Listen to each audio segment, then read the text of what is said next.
Let us start with the incontrovertible fact, and that is that Balochistan is occupied territory. It never willingly acceded to Pakistan, does not now wish to be part of Pakistan. If a plebiscite or referendum were held tomorrow, it would vote to leave Pakistan, as would every province and territory west of the Indus River. We have a fundamental problem in that we refuse to see Pakistan for what it is. We imagine or pretend that it's a legitimate state, really in our own image, a democracy. But it's a democracy only as long as its military rulers allow it to be a democracy.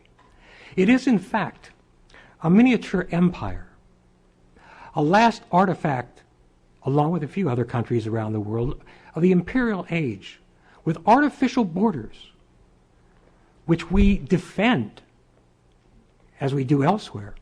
And I find it a travesty that our State Department obsesses on the inviolability of borders around the world drawn at Versailles or in Berlin in the 1880s or in the late 1940s. How is it, in the year of our Lord 2012, we send our troops to bleed or die to defend the residue of the European world order? And let me be clear, I do not argue that we should actively campaign militarily to change every border in the world. I argue that when the train is coming down the tracks toward you, you are wise to step off the tracks. In the last 2 decades, since the end of the Cold War, the United States of America, the greatest force for freedom in human history, every war and conflict in which we have engaged has been triggered by or exacerbated by these flawed European borders. How can we send our soldiers and Marines and Navy corpsmen to die for that? That's not who we are. But what is Pakistan? Pakistan is bisected by the Indus River. To the east of the Indus River is metropolitan, core Pakistan, the Punjab, and to a great extent, the province of Sindh. It is the world of the subcontinent. It is a different civilization from that west of the Indus River. West of the Indus River, in the occupied territories, you have the culture of Central and Mid-Asia.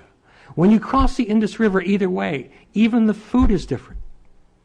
And we look at this occupied territory of Balochistan specifically, where people who simply yearn for fundamental freedoms, for the right to determine their own future, whether or not they have a battery of qualified teachers ready to go.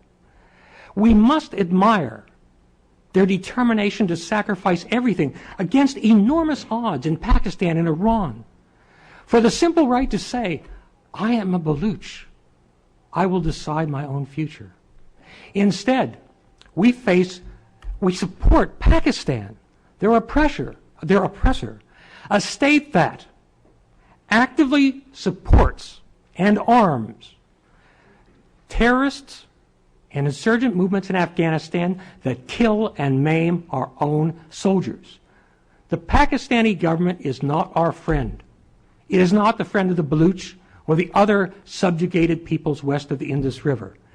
The Durand Line, of course, which divides Pakistan and Afghanistan, is artificial. It divides people who want to be together. Mr. Chairman, my time is running out, so let me simply say this last thing.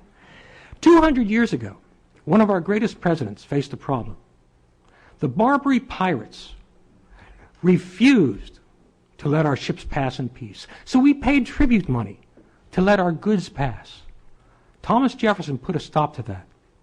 Today, we are paying tribute money again, this time to the Pakistani pirates, to let our goods pass to Afghanistan. Mr. Chairman, I am looking for a Thomas Jefferson.